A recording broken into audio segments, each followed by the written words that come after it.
গত বছর যখন ভারতের অর্থব্যবস্থার গ্রোথ রেটে সবচেয়ে বড় ঘাটতি ভারতের জিডিপিতে দেখা গেছিল, তাও -23%-এর, আর কেনই বা হবে না।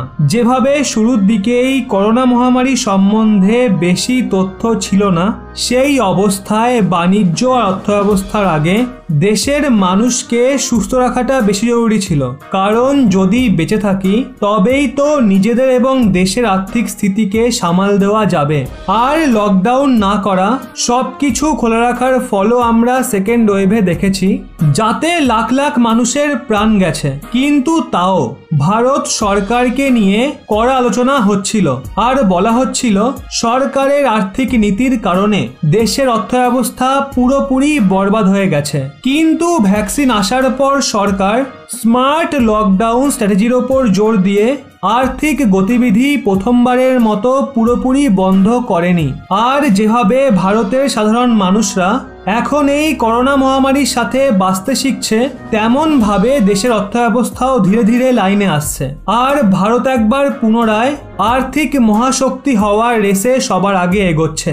দুদিন আগেই এই খবর বেরিয়ে এসেছিল যে ভারত স্টক মার্কেট ক্যাপিটালাইজেশনের মামলায় জার্মানিকে পেছনে ফেলে দুনিয়াতে 8ম স্থান অর্জন করেছে। আর খুব শীঘ্রই কানাডা, ফ্রান্স, ব্রিটেন, যারা সামান্য ভারতের থেকে আগে রয়েছে, ভারত তাদেরকেও পেছনে ফেলে 5ম স্থানে চলে আসবে, যেটা পরিষ্কার বুঝিয়ে দেয় যে ভারতের অর্থব্যবস্থা আবার পুনরায় দৌড়ানো শুরু করেছে। এরই সাথে ভারতের অর্থব্যবস্থা আবার লাইনে আসার আরও একটা বড় প্রমাণ হলো দেশের ফরেন এক্সচেঞ্জ রিজার্ভ, বা বিদেশি মুদ্রা ভান্ডার বলা হয়। আর ওখানে এখন লাগাতার প্রতি সপ্তাহে বৃদ্ধি দেখতে পাওয়া যাচ্ছে। প্রথমে দিওয়ালি, তারপর নিউ ইয়ার, আর তারপর ভারত সরকারের সাধারণ বাজেটের ফলে অর্থব্যবস্থার প্রাপ্ত গতি এখনো বজায় রয়েছে। আসলে the economic Times, business standard এবং আরও বড় বড় মিডিয়া হাউসের তরফ থেকে এই মিডিয়া রিপোর্ট সামনে বেরিয়ে আসছে যে ভারতের বিদেশি মুদ্রা ভান্ডার 21শে মেতে শেষ হওয়া সপ্তাহে $2.9 বিলিয়ন বেড়ে $592 বিলিয়ন পর্যন্ত পৌঁছে গেছে। মানে মাত্র 7 দিনের মধ্যেই ভারতের ফরেক্স রিজার্ভে $2.9 বিলিয়ন বৃদ্ধি ঘটেছে। আর এর সাথে এই সুযোগ ইতিহাসে প্রথমবার এসেছে যখন ভারতের বিদেশি মুদ্রা ভান্ডার $592 বিলিয়ন পৌঁছে গেছে। আর এই $592 বিলিয়ন এতটা বেশি পরিমাণ যে এর মাধ্যমে ভারত তার 14-15 মাসের ইম্পোর্ট বিলও মেটাতে পারবে। অর্থাৎ যদি ভারতের কাছে আগামী 14-15 মাস বিদেশি পয়সা নাও আসে, তাও ভারত বিদেশ থেকে আসা পণ্যের দাম মেটাতে পারবে, যেটা পরিষ্কার বুঝিয়ে দেয় যে ভারত আর্থিক দিক দিয়ে কতটা সম্পন্ন।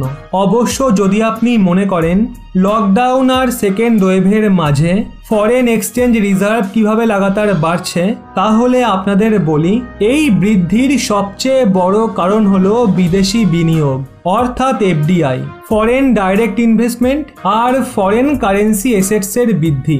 ভারতে গত কিছু সময় ধরে দুনিয়ার বিভিন্ন দেশ থেকে ভালো বিনিয়োগ আসছে, যেই কারণে এক তো ভারতের স্টক মার্কেট ক্যাপিটালাইজেশন বেড়েছে, কিন্তু সাথে ফরেন এক্সচেঞ্জ রিজার্ভও অনবরত বাড়ছে। মনে করা হচ্ছে ভারত সরকার কিছু মাস আগে কর্পোরেট ট্যাক্সে কমতি ঘটিয়ে ভারতে বিনিয়োগ করার নিয়মকে সহজ করেছিল।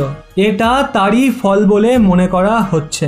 এরই সাথে ভারতের এক্সপোর্টের মোকাবিলায় ইম্পোর্টে ভালো কমতি ঘটেছে, মানে ভারতের ইম্পোর্টে হ্রাস ঘটেছে, কিন্তু যেখানে এক্সপোর্ট অতটা কমেনি।